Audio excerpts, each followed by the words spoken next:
PR's Top Pros Talk, Thought Leadership and Executive Visibility, featuring Sharon Robustelli, founder and CEO of 103 Public Relations. And here's your host, Doug Simon. Welcome to our Thought Leadership program, and we're going to be talking thought leadership because, Sharon, your take is that thought leadership and executive visibility should really be a standalone service. Absolutely. I am really amazed that so few agencies have thought about this as a standalone service, at least in my experience in agency life, because it is an offering that can benefit a number of companies at various levels within their history. So for us, it's absolutely a standalone service. And what we find is that there are a number of companies that come to us who aren't in a position or don't fully yet need a full marketing communications program. But they do need to be able to share their point of view, show why they're different than the competition, and often a thought leadership program on its own is the way to do that.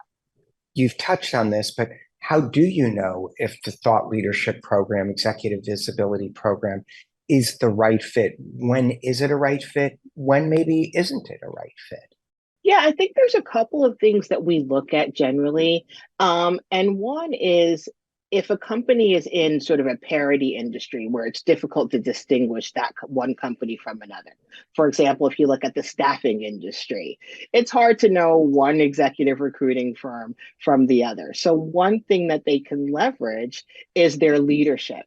And that's a way to connect that company to their specific target audience in a way that distinguishes them from the competition and gives them that a point of distinction where people can recognize, oh, this company has a point of view. This leader has a point of view that I agree with. I think I can learn something from them. And then maybe that can be one way to do it. Another way is if you're in a certain stage in your company. For us, we look at milestones. So are you about to hit a significant revenue goal? Are you on the verge of a fundraising round? Are you looking to achieve another business goal that makes sense? So a milestone like that is another thing that could determine if someone is good for an executive visibility or thought leadership program. If you're in an industry that lends itself naturally to thought leadership, think about research companies. They are identifying trends. They are looking at trends in business, trends in pop culture. They have a number of studies that they've completed that can lend itself to someone being able to share that. Another thing too is that a number of research companies have developed proprietary tools, measuring tools.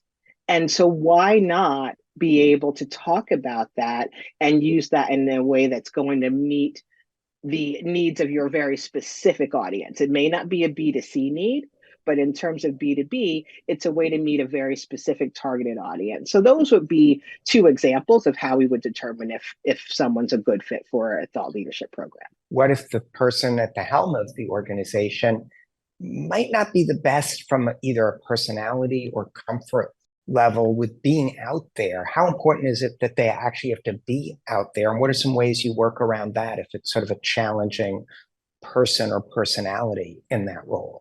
Yeah, we have come up against that. And I would say there's two things that we do. One would be to focus on written communication for someone who may not be comfortable in front of the camera, may not be the best actual spokesperson for their business. But bylined articles is an excellent way to be able to share a point of view. We work with our clients directly to create those, so they're not on the hook to be a master writer. But if it's something along the lines of you working with that person to make sure that their point of view comes across, written communication across social media is an excellent way to do it, and also in their key trade publications and business publications. Yeah, and we have seen a time of accelerated change since the start of the pandemic. Absolutely, absolutely. So it's really important for people to hear directly from the company's leadership how they're changing to meet those needs that we now are being so prevalent, and also to not have only the younger startups be the ones that are focusing on change. Companies put a lot of revenue behind internal programs, and when the time is right, it's really a good idea to get your leadership to talk about that so that people really understand that, hey, just because they're a large company, it doesn't mean that they're not changing with the times. It doesn't mean that they're not innovating. So it's a great way to really let people continue to have that affinity for your company and your brand. You've been speaking a good bit about startups, companies on their way up. What about for companies that have been around for a while, Fortune 100, Fortune 250? You've been consulting and giving some advice. What's some of the guidance you're giving larger companies about the importance of executive visibility? One of the things that we deal with larger companies, more mature companies that have been around and have kind of that name value, like household brands or names, is to really talk about how you are recognizing and changing with the times, how you are understanding what consumer needs are and how they're shifting. Um, and that's one way to really get out there if you're a more mature company or a larger company, because often those companies are ones where people feel that they know who they are, they know what they stand for. But this is a time, we're in a time of change and flux. So if you're doing a lot of internal programs and you're working on, let's say, your diversity initiatives, then it's really important to have someone within your company, your leadership, talk about what you're doing, because people would love to know that a brand that they've supported over years or generations even is actually paying attention to their needs and changing and shifting to meet those needs. How do you measure if a campaign is successful and is driving results and impact? Yeah, I would say in addition to the standard kind of PR metrics such as impressions and social engagement, thought leadership programs can be measured often based on direct impact on the business. For example, did you attract new business, new clients? And they will literally say to our clients, we really love reading your blog. We really loved the recent articles you wrote on LinkedIn, or I read about you in our trade publication. So often it can be directly related to the work that we do. Another example is, are you attracting new team members? Again, it's when you're getting your point of view out there and you're distinguishing yourself from your competitors and you're showing that you have an eye not only on your business and the bottom line, but what's happening in the industry. You're able to attract both business as well as team members. And we all know how difficult that is in this environment to attract staff and to keep them. So those are Yeah. two metrics that we're happy to say we've been able to see really move the needle for our clients. One trend we've been both seeing and pushing ourselves is encouraging clients when they do the satellite media tours, which is a core part of our business, to feature a company expert, company spokesperson, as opposed to a third party. And that's something that's definitely gaining in popularity. Given your experience, are there other trends you're seeing in thought leadership and executive visibility that you could maybe share to give insights to the people watching? Absolutely. I would say, yes, we still have and are seeing the single charismatic leader being put front and center to share their point of view. But we are, in terms of trends, we're seeing a move, maybe not away from that, but expanding on that. And that would be companies leaning on their entire C suite to become advocates for their brand. Because what that does is that gives us additional verticals potentially that we can target. So, which also hits on my next point, which is diversity across all touch points is going to continue Right. to be a trend.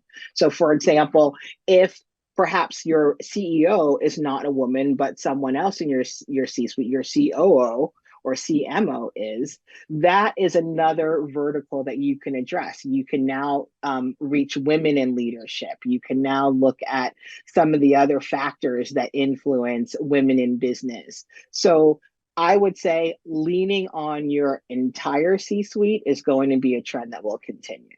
Any final thoughts you'd like to leave the audience with? Yeah, thanks so much for asking that. I would say that everyone has an asset within their company that they may not be leveraging. And I would just say, look at the people within your organization as your first asset, your first leverageable asset. So if you're a startup and you're still building that business, think about how your leadership can be out there talking about what you're doing, sharing those wins that you're having while you're continuing to build that business. Because often people wait until they have what they consider a measure of success or until they've reached a certain milestone. But as you're working toward that, think about how you can be communicating that story. People love to follow a journey. So think about how you can be doing that and building your business at the same time. Great advice, and thanks so much for participating in the show. It's been great to talk to you. Thanks so much, Doug. It was great speaking with you as well.